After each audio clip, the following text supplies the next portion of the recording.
Começa agora o IPAN Talks, podcast do Instituto Paulista de Magistrados. Regularmente trazemos para você uma conversa franca e esclarecedora com um membro da magistratura ou das carreiras jurídicas sobre assuntos relevantes para a comunidade jurídica, para as instituições democráticas e para a sociedade em geral. Olá, eu sou Carlos Bateste e estamos iniciando mais uma edição do IPAN Talks, o podcast do IPAN, Instituto Paulista de Magistrados. Nesse programa vamos entrevistar o juiz de Direito do Tribunal de Justiça de São Paulo, Fernando Antônio Tasso.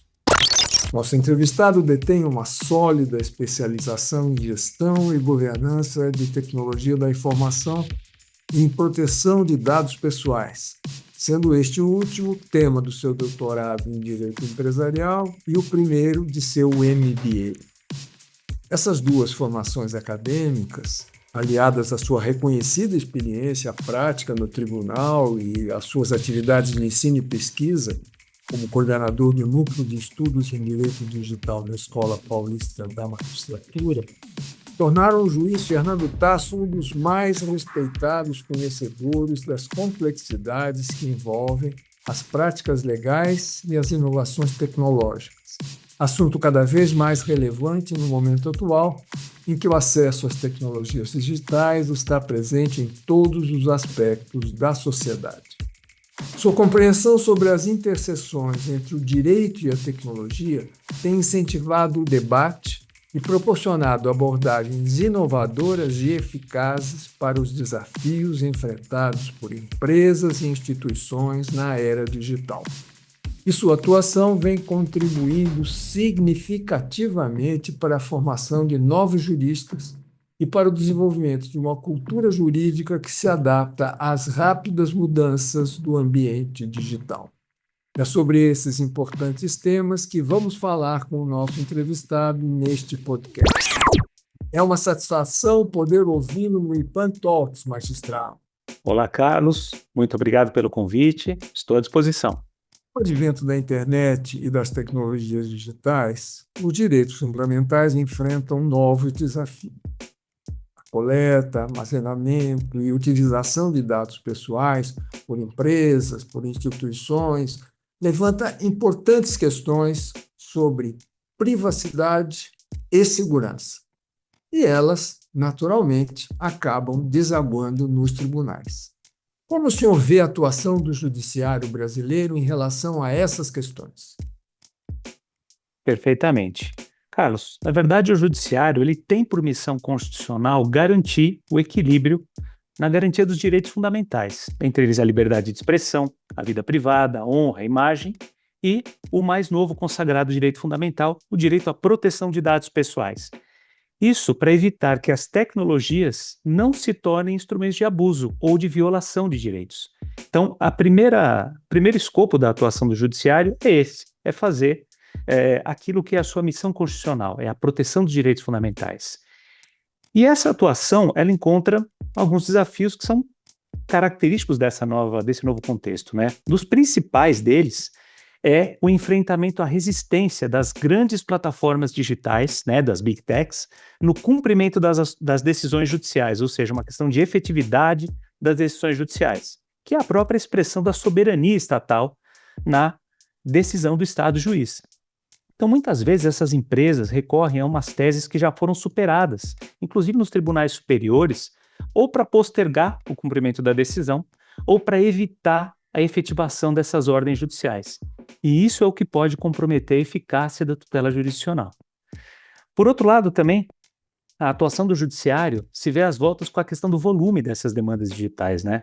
Tendo o Tribunal de Justiça de São Paulo responsável por 30% de todo o acervo nacional de processos em andamento, e isso de acordo com o último relatório Justiça em Números, esse crescente número de litígios envolvendo o direito digital inclui, por exemplo, questões novas, como remoção de conteúdos ilícitos,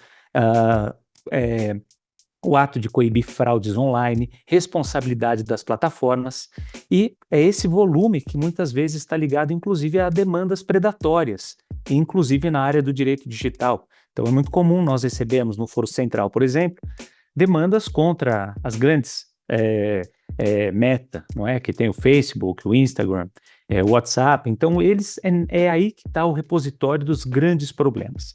Então, nesse contexto, o que a magistratura tem buscado fazer? Capacitar os seus magistrados, né, para lidar com esses temas como inteligência artificial, criptoativos, proteção de dados e crimes digitais. Isso tem sido uma prioridade da Escola Paulista da Magistratura, que nesse âmbito exerce um papel de protagonismo em quê? Em levar esse conhecimento aos juízes, aos magistrados de todo o estado de São Paulo. E acho que um último desafio, né, uma última frente de atuação, é justamente esse papel ativo na produção, na evolução jurisprudencial e no engajamento com a nova regulação tecnológica. Não é? Então, o judiciário lhe tomou a dianteira para, dentre as carreiras jurídicas, fazer a revisão da sua regulamentação, que é a Resolução 332 pelo CNJ, assimilando as novas tecnologias como a inteligência artificial generativa. Então, é o judiciário cuidando do judiciário nessa linha de defesa de direitos fundamentais, seja no exercício da sua atividade fim, como garantidor de direitos fundamentais, seja na própria entrega da jurisdição, como também no desempenho de um papel ativo na própria regulação dessa atividade com as novas tecnologias. A gente sabe que o STJ adotou uma série de ferramentas digitais na gestão de processo, como os robôs que são utilizados na classificação dos processos por similaridade, para definição de temas de repercussão geral, para classificação de demandas por temas e assim por diante. Além disso, o sistema de justiça tem registrado outros avanços tecnológicos, como o processo judicial eletrônico, o peticionamento digital, o plenário virtual e mesmo a assinatura eletrônica.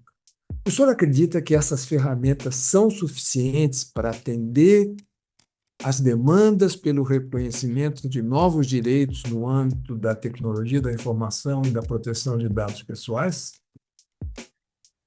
Pois é, Carlos, eu acho que você colocou muito bem o processo digital.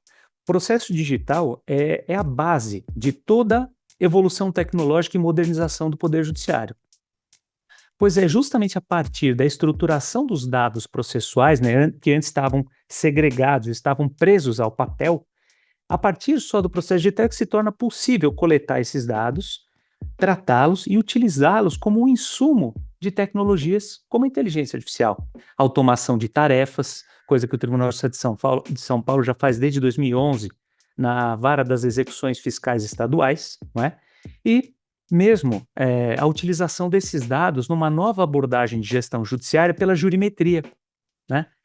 E a pandemia, ela foi a mola propulsora desse avanço na adoção dos recursos digitais, né, para o desempenho da atividade jurídica. Então, quer dizer, a gente brinca que a gente evoluiu 10 anos em apenas um. Por quê? Nós temos por característica sermos um serviço ininterrupto e que a jurisdição tinha que continuar apesar do isolamento social. Então, nesse contexto, essas iniciativas que você mencionou, além do balcão virtual, as teleaudiências, as intimações eletrônicas, os despachos virtuais, não é? Isso tudo foi assimilado pelo Poder Judiciário e potencializado com o processo digital. Foi somente o processo digital que permitiu que isso tudo acontecesse, não é? Então, hoje, nós vivemos o quê? A depressão do sucesso. O que é isso? O processo digital tornou a justiça como um todo, não é? Tão acessível e transparente. Isso graças à assinatura eletrônica que você mencionou. Então, por exemplo, uma pessoa de um outro estado, de um outro país, pode peticionar em qualquer tribunal do Brasil hoje, não é? É que isso tornou o influxo de novas ações um negócio avassalador, né? Isso dá um ensejo, inclusive, ao que a gente chama de demandas predatórias, que são ações de massa, até aí não teria problema nenhum, mas dotadas de algum caráter de abusividade. Então, hoje, por exemplo, um advogado que não atua de acordo com a boa ética, se vê acobertado, teoricamente, pelo manto do anonimato, que, na verdade, nós sabemos que no âmbito digital não existe, isso é um mito, não é? Mas ele simplesmente afora centenas, milhares de ações idênticas, inclusive com tons de abusividade, como, por exemplo, procurações que, na verdade, não contêm a assinatura do próprio constituinte. Então, nesse contexto, né, embora essas inovações que nós acabamos de conversar, elas utilizem a gestão processual, ampliem a celeridade na tramitação das ações, a transparência, elas não são por si só suficientes para responder plenamente às complexas demandas que tem o direito digital e de proteção de dados pessoais. Tá? Então veja, por exemplo, né, um conflito entre a eficiência processual e a complexidade das novas demandas. Uso de inteligência artificial para classificação de processos, definição de termos de repercussão geral, gestão de acervos processuais, melhoram a eficiência do judiciário. No entanto, as demandas que decorrem disso, envolvendo proteção de dados, inteligência artificial, criptoativos que eu já mencionei, e a própria regulação digital, elas demandam não só agilidade, mas também decisões qualificadas, não é? Contextualizadas com a regulação e dotadas de consequencialismo, que é o que está na nossa lei de introdução às normas do direito brasileiro, ou seja, no âmbito digital, nesse novo mundo, o juiz tem que atuar ciente das consequências da decisão, da replicação dos efeitos da decisão dele no meio digital. Então, esse contexto que, digamos assim, pauta a atuação dos magistrados, não é, nesse novo contexto, sem descuidar, logicamente, do apreço que nós temos por essas ferramentas que já demonstraram muita efetividade. Agora temos que focar na qualificação da prestação jurisdicional.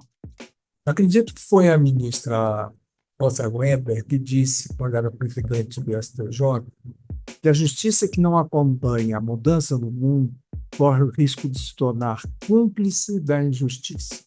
Na sua visão, quais seriam os principais desafios e os aspectos éticos, jurídicos mais relevantes relacionados ao uso da inteligência artificial nos tribunais? O senhor defende a adoção de alguma medida no sentido de possibilitar a utilização mais ética, mais segura e mais transparente dessa tecnologia? Sim, veja, Carlos, a afirmação da ministra Rosa Weber, ela reflete uma realidade incontestável, não é? O judiciário precisa acompanhar as mudanças tecnológicas para garantir a efetividade da justiça, mesmo porque ele é a última trincheira da injustiça, não é? Ou seja, a injustiça não pode passar pelo judiciário. É quem fala em último nível, em última instância, não é? Então, o judiciário tem que estar par e passo com o melhor conhecimento da tecnologia. E nesse contexto da inteligência artificial, esse desafio é ainda mais complexo, não é? Porque ele envolve não só a modernização da prestação jurisdicional, mas ele também chama a atenção para os princípios éticos que nós temos que observar para o exercício da jurisdição. Então, em termos de desafio, e aspectos éticos, né? O primeiro desafio, quer me parecer que seja o combate ao viés algorítmico e a transparência na utilização da IA. Não é? Então, todo sistema de IA, qualquer um deles, ele é treinado com base em dados históricos e ele tem o viés do programador. Veja aí o recentíssimo lançamento do DeepSeek, que é o novo modelo de inteligência artificial vindo da China. Se formos perguntar a ele, por exemplo, sobre a tragédia do massacre na Praça da Paz Celestial, ele se nega a falar sobre isso. Se chegarmos no ChatGPT e falarmos, por exemplo, sobre teorias de esquerda, ele, por exemplo, ele revela, fala, olha, eu sou contra, eu quero falar aqui sobre a livre concorrência, sobre empresariado. Então, o viés algorítmico é algo que tem que estar na nossa linha de atenção para que isso não venha macular a imparcialidade do juiz quando utilizar um desses algoritmos para exercer a jurisdição. E isso demanda o quê? Transparência. Ou seja, o juiz ele deve, não digo que o juiz deve colocar um selo, né, na sua decisão, essa decisão tem inteligência artificial, foi feita com auxílio. Não, não é isso. A transparência diz com a possibilidade do juiz expressar todo o seu raciocínio justamente para possibilitar à sociedade o controle da sua decisão, tenha sido ela proferida com auxílio de IA ou não. Outro desafio é a questão da responsabilidade e o controle humano, não é? Então, quer dizer, a IA, ela não pode ser vista pelo magistrado como uma solução para tudo, ou seja, eu jogo lá uma série de documentos e a IA me apresenta uma solução. A IA não tem senso de justiça, ela não tem comprometimento ético com nada, ela é simplesmente uma ferramenta de produção de texto. É por isso que o controle humano tem que estar sempre presente. Ou seja, o magistrado que utiliza a inteligência artificial como fator de auxílio deve sempre se responsabilizar pelo conteúdo que ele assina, como também pela explicabilidade de sua decisão, que permite, inclusive, o exercício republicano do recurso. Questão da proteção de dados e a privacidade. Esse é um grande problema também. Por quê? Uma vez que nós utilizamos esses modelos de inteligência artificial, para onde estão indo esses dados? Qual o comprometimento dessa empresa em não reutilizá-los, comercializá-los? Então, aqui fica talvez até uma sugestão, que o magistrado que vai utilizar um modelo de inteligência artificial o faça com os modelos fundacionais, não com replicadores dessas ferramentas. Ou seja, vão direto à fonte, assinem um ChatGPT, um Claude, um Gemini, ou algum outro que esteja ligado a uma Big Tech e que tenha o comprometimento dessa grande empresa de tecnologia com a privacidade e a proteção de dados. Do contrário, a responsabilidade invariavelmente recairá sobre o juiz. E o último desafio é a questão da segurança cibernética, não é? A integridade desses dados. Uma vez que nós compartilhamos esses dados, ou melhor, utilizamos esses dados para fatoração de peças processuais, não é? Nós temos que ter todo o cuidado na manipulação desses dados, a preservação dos documentos, a eliminação desses documentos após o uso. Então, para uma utilização mais ética e transparente, o que a gente precisaria para, digamos assim, honrar esses desafios? Ter um marco regulatório específico para a inteligência artificial no judiciário. E eu já acabei de mencionar que ele efetivamente existe, já existia com a Resolução 332 de 2020, e agora ele foi revisto por um grupo de trabalho, inclusive do qual eu participei, e que resultará numa regulação mais robusta, mais compreensiva, mais detalhada e que autorize o magistrado a utilizar a inteligência artificial sobre premissas, não é? De transparência, responsabilidade e explicabilidade de sua função. A capacitação contínua é um dos requisitos que está nessa regulação. Então, é requisito para que o magistrado utilize inteligência artificial que ele saiba o que ele está fazendo, que ele saiba os limites, que ele saiba o que ele não pode fazer. E aqui eu cito, por exemplo, não é para pesquisar uma jurisprudência, não é para pesquisar a doutrina, não é para pedir opinião para IA. Se essas três coisas não forem feitas, a gente já está a mais de meio caminho do uso correto, tá? Questão para a utilização ética seria permitir que os órgãos de cúpula do tribunal tivessem auditoria sobre a utilização da IA. É por isso que o CNJ tenta incentivar que os tribunais provejam essas ferramentas de inteligência artificial em substituição ao uso particular pelos magistrados. O magistrado adquirir a ferramenta. Não, o CNJ procura incentivar que o tribunal forneça a ferramenta justamente para quê? Para que o tribunal e seus órgãos de controle, como a Corregedoria Geral da Justiça, saibam como estão sendo feitas as sentenças, as decisões, para se estabelecer o quê? Uma fiscalização sobre o uso ético, não é? E, finalmente, o desafio da integração com a LGPD, os direitos fundamentais. Então, essa regulação de IA, ela tem que conversar com a regulação de proteção de dados, porque não dá para a gente regular o motor e não regular a gasolina, não é? Então, a gente tem que ter a regulação de todo o aparato tecnológico.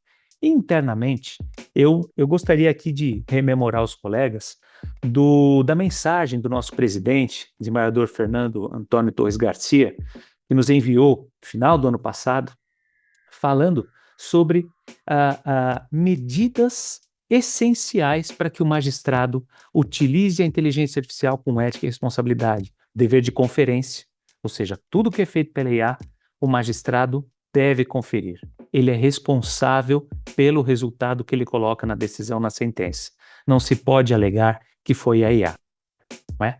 A verificação sempre de doutrina e jurisprudência, se eu acabei de falar que não se deve pesquisar, vamos dizer assim, aleatoriamente jurisprudência e doutrina, porque a inteligência artificial alucina, ela cria para nos agradar, não é? Então, sempre temos que verificar tudo que ela cita de doutrina e jurisprudência.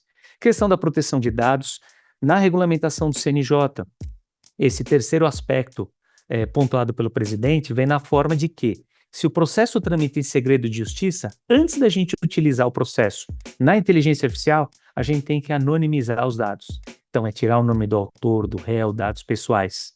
Não é? É uma medida que causa aí, digamos assim, um trabalho, mas pelo menos nos mantém com a consciência tranquila e em adequação com a proteção de dados. E, por fim, a questão da responsabilidade ética do magistrado. Ou seja, a jurisdição humana é insubstituível. Jamais se deve delegar ou terceirizar a justiça ou a decisão para uma ferramenta de inteligência artificial. Então, eu acho que isso, digamos assim, sintetiza, né, a ideia de que a adoção da inteligência artificial no nosso poder judiciário, ela tem que ser guiada por princípios éticos, segurança jurídica e transparência, garantindo que a tecnologia seja o quê? Um auxiliar, nunca um protagonista. O senhor acredita que a digitalização dos processos pelo judiciário tem oferecido o resultado adequado? Como especialista nessa matéria, que pontos dessa transformação digital ainda exigiriam do sistema jurídico brasileiro um aprofundamento efetivo? Então, a digitalização dos processos judiciais no Brasil, não é, ela representou em si um avanço, né, um marco inicial da modernização e do avanço da eficiência e da acessibilidade da justiça brasileira.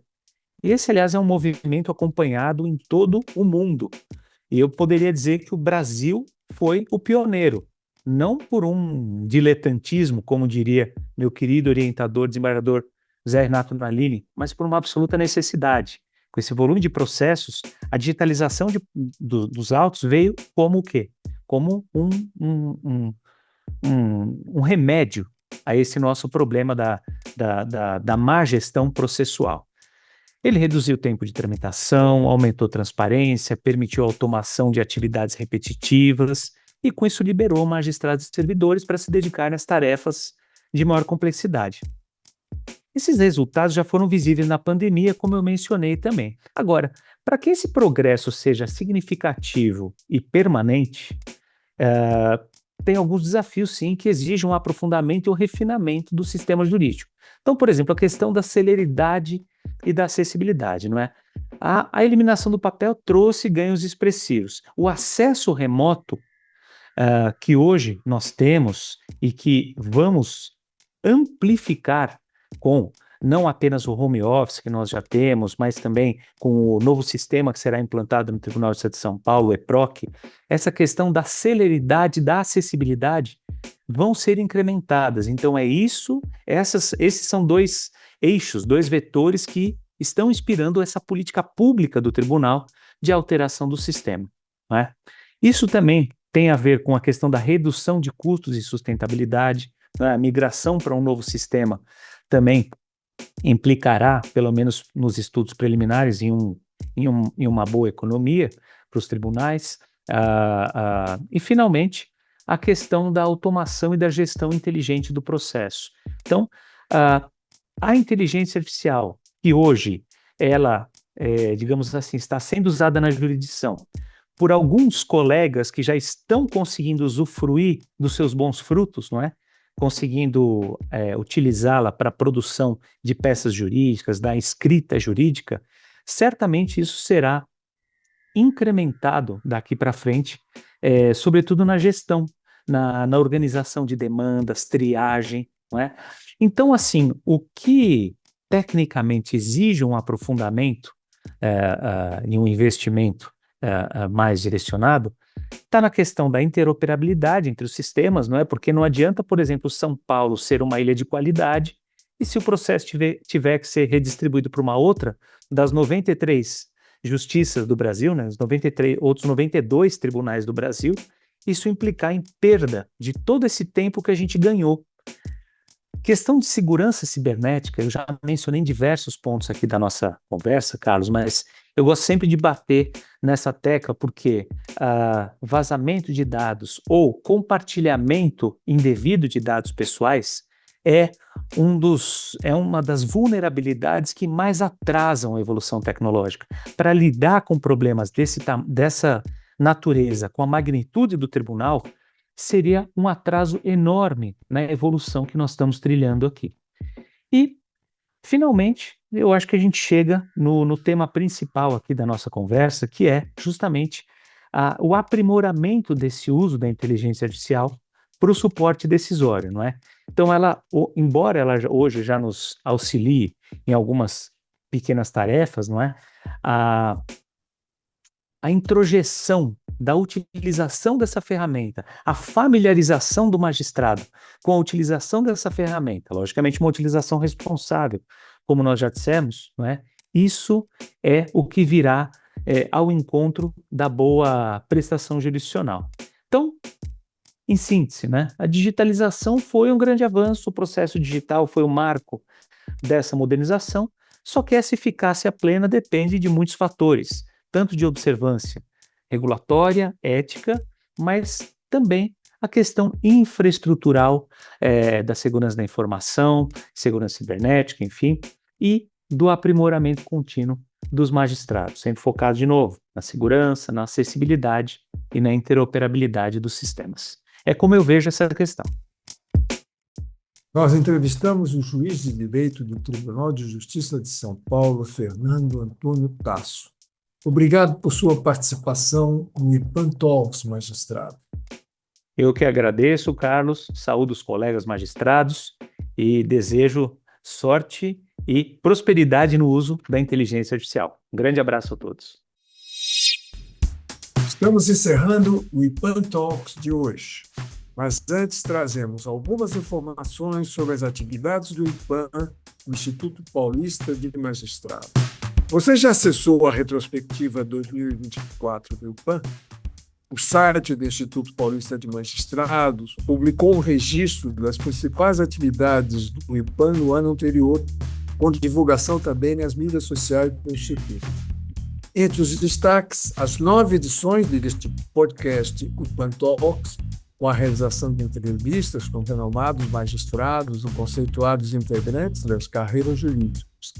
Também estão registradas as várias capacitações realizadas em parceria com o Senor, da Universidade de Coimbra, em Portugal, assim como as formações de facilitadores em justiça restaurativa, com apoio do IPAN, e ainda as apresentações para os alunos e as capacitações de professores e educadores do projeto Eu Tenho Voz, promovidas pelo IPAN em escolas municipais do estado de São Paulo.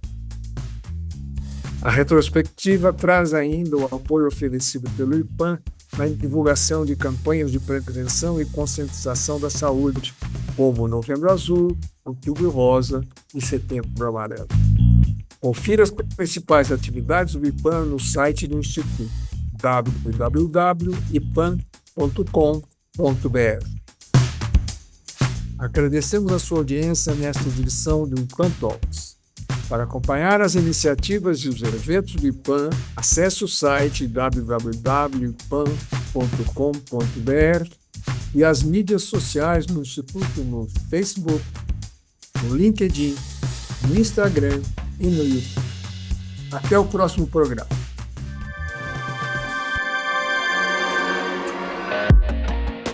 Termina agora o IPAN Talks, o podcast do Instituto Paulista de Magistrados. Se quiser mais informações sobre o programa ou sobre as atividades e benefícios oferecidos pelo IPAN, envie um e-mail para ipan@ipan.com.br ou ligue para o Instituto. Telefone 11 3105 9290.